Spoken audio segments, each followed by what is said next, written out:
Get out the insurance cards, get out the copays. The office is open, my friends, as this video is brought to you by drroto.com.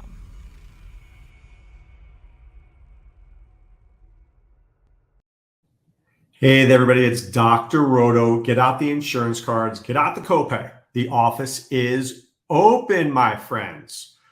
All right, so much to talk about in terms of the NFL. I don't even know where to begin, but let's begin with the Russell Wilson trade, okay? I truly believe that this is a very great deal for, I'm going to say both teams. But I'm going to also say that this didn't have to happen. We'll get to that in a second. I think it was a great trade for the Denver Broncos because the Denver Broncos are one quarterback away from being a playoff team. You've got Cortland Sutton, you've got Albert O, you've got Jerry Jeudy, you've got Tim Patrick, you've got Javonte Williams, you've got a solid enough defense. You had Drew Lock and Teddy Bridgewater as your quarterback, and that's not going to fly. That's not going to fly in the NFL. So you have to go, you get yourself Russell Wilson, you get yourself a Hall of Famer, you get yourself a superstar, and you give yourself a chance to win. I admire that. I love it. Is Wilson on the downside of his career? Yes. Is he the same guy that he used to be? No. Can he still perform though? Yeah, he still can. Now, let's take a look at Seattle Seahawks for a second. Do I think they made a mistake? In that, yes, they did. In that, they should have fired Pete Carroll or asked him to resign and keep Russell Wilson. Why? Pete Carroll's 70 years old. And I'm not saying 70 is old, but I'm just saying Pete Carroll doesn't have that many more years as a head coach. Russell Wilson probably has another 3 to 4 years. You have Tyler Lockett. You have DK Metcalf. You have a team that's in win now mode. But you've got a coach whose philosophy goes against the quarterback's philosophy. So I would have chosen Russell Wilson and not Pete Carroll. They obviously didn't feel the same in Seattle, and there goes Russell Wilson. Now, for Seattle, do they get Shelby Harris? Yes, he's solid. Do they get Noah Fant? Yeah, he's really solid. Do they get Drew Lock? He's fine. I mean, he's a backup in the NFL. Maybe he can start a game or two, but he's not a guy that you want to start, your entire season with. And you got a boatload of picks. So you take that number 9 pick. Maybe you use it to move up a little bit more. Maybe you take a 9 and a 1 and a 3 or something like that, and you move up to get a better pick, and maybe you get Malik Willis. Maybe you make a deal for him or something like that. I think that would be a really good idea. So, Seattle is in a position, you've got to make Metcalf and Lockett happy. Because if you don't, you're in big trouble. What are you going to do? Trade Lockett? If you trade Lockett and you don't have Russell Wilson anymore, what are you going to do with DK Metcalf? Let me tell you something. You don't want to see that guy who doesn't try because you'll be looking at DK Metcalf loafing out there. That's not what you want either. So do you want to get rid of Metcalf, Lockett, and Wilson and start over? I would be okay with that if you traded Metcalf for a first-round pick and then use that on Olave or Garrett Wilson or something like that, and you really just went for the full rebuild. You want the full rebuild? I get it. But it's still not a move I would have done. I would have invested in Russell Wilson. I would have fired Pete Carroll. But if you're going to keep Pete Carroll, you might as well start over, and you got a lot for Russell Wilson. So I can't complain there.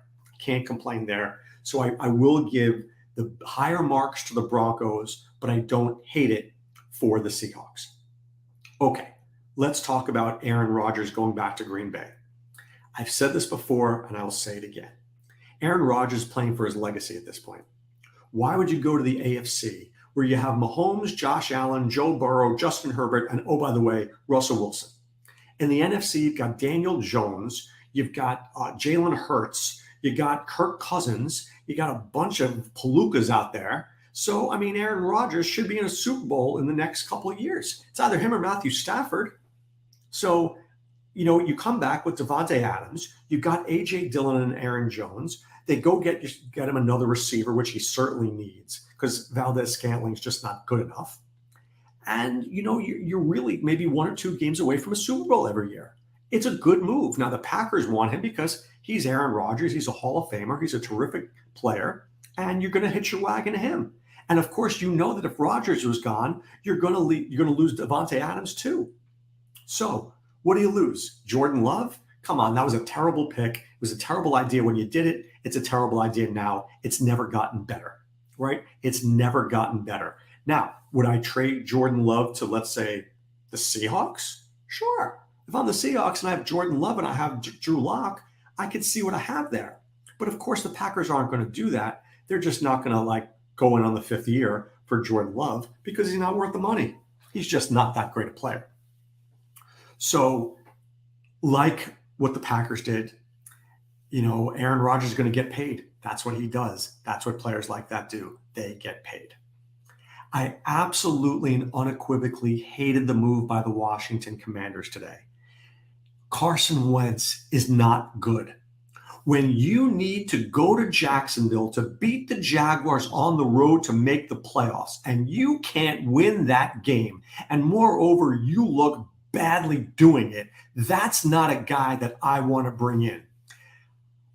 Heineke was not a great player, but I take him all day, every day over Carson Wentz, who I believe has failed in a couple of franchises. He went to Frank Reich, who knew him the best, and he didn't succeed there. What makes Ron Rivera think he's going to go to Washington and succeed there?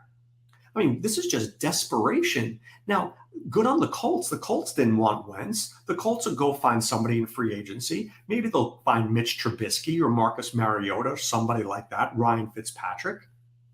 Frank Reich will work them up there, no problem. And they got themselves 3 picks for Carson Wentz, who they didn't want to keep anyway. So good on the Indianapolis Colts. And all this stuff is coming out that, the team hated Wentz. They never really wanted him. He was a disaster. So that they got rid of him for 3 picks. Great job by Indianapolis. And I think Washington, I'm already regretting that for them as it is. It's really, really not that good. So what teams need quarterbacks now? I don't think Tennessee needs a quarterback. Ryan Tannehill's fine. He had a bad game. We all have bad games sometimes. Okay? Let's get over it.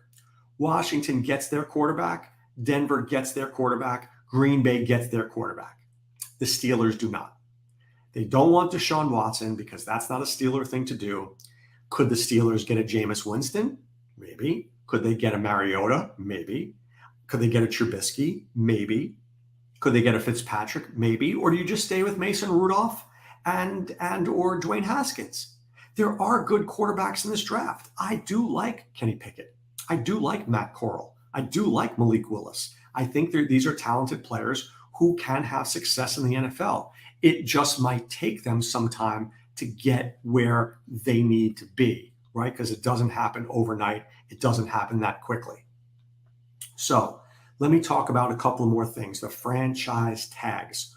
Firstly, I don't blame the Dolphins for signing Mike Gesicki for franchising him. I think it was the right move. Tight ends are hard to come by. He knows the offense. He's a big target. He's good in the red zone. Tua needs all the targets he can find. I think the Dallas Cowboys did the absolute right thing with Dawson Schultz. I mean, Dak Prescott went to him early and often all season long. Made a lot of sense to me. I think that was a good move. I didn't like the Browns doing that to David Njoku. Makes no sense when you have Austin Hooper there and Harrison Bryant. So that was a little sus to me. I didn't really understand that. Other guys, Jesse Bates, that was a good one. I mean, we'll see them as they go. Sometimes you just gotta. Chris Godwin. I thought Chris Godwin was very smart. The Buccaneers, they're going to lose Leonard Fournette. They're going to lose Rojo. They've already lost Tom Brady. I believe Rob Gronkowski is going to be out of there too. You can't lose Godwin and Evans. It's the only part of your team that you have. And I do think the Buccaneers are in a market for a quarterback.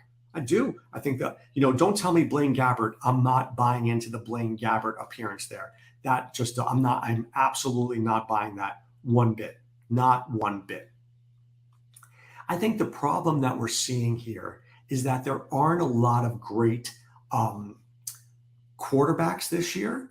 And there aren't a lot of great free agent quarterbacks this year. So it's going to be hard for some. And this draft is weak in the skill players. There's a few running backs that are good. There's a few tight ends that are good. It's a good wide receiver class. But outside of that, this is really more of a defensive and offensive lineman class. So you can make your team deeper in this draft, but I don't think that this is a star-driven draft.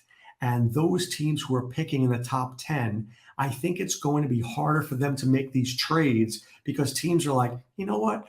Kenny Pickett, if I get him, great. If I don't, that's great too. I don't think people are going to fall in love with players. Maybe Willis, maybe Olave, maybe, but nobody falls in love with running backs. I mean, people may like Breece Hall, but they're not going to trade up to the first round and get him like they did in the old days. So I think we're going to see some teams struggle this offseason because there's not a lot out there. And that's going to make for some very unhappy fan bases. I really believe that. I'm just excited that we're talking football. I'm excited that we're breaking down these moves. I'm excited for the Broncos. I really am. Do I love the fact that that division has Herbert, Mahomes, Wilson, and Carr? I mean, that's a messy division, but, I'm excited to watch those games. And, man, if I had season tickets for any of those teams, I'd be really excited. I mean, I'm excited if I'm a Packers fan right now, getting Aaron Rodgers for another 3 to 4 years. That's pretty exciting. For Seattle, I'm not excited, but I know that my team was in the middle, and being in the middle gets you squashed like a grape. That's not where you want to be in Dynasty. That's not where you want to be in any league. You want to emerge and you want to be great. And I don't think anything was going to happen there with the Pete Carroll, Russell Wilson. It just was failing and not going to be successful. Okay. What I'm going to do is, as there's more football information, we're going to get it out here. We're going to get it out in articles to you. We're going to get it out in podcasts. We're going to be bringing out Dynasty information. We're going to be bringing out best ball information. I've got Derek Tate bringing out our NFL draft information. We've got a lot of football here coming at drroto.com, and we're very excited to bring it to you. But right now it's time to put away the insurance cards, put away the copay. The office is closed, my friends. I'll be on Sirius XM this Saturday and Sunday from 9 to 11 a.m. Hope that you're listening and give me a call in and say hi. All right, this is Dr. Roto saying be well, take care. Thanks for stopping by the office. Get your fantasy prescription by subscribing to the channel and checking out drroto.com. And until the next visit, be well and take care.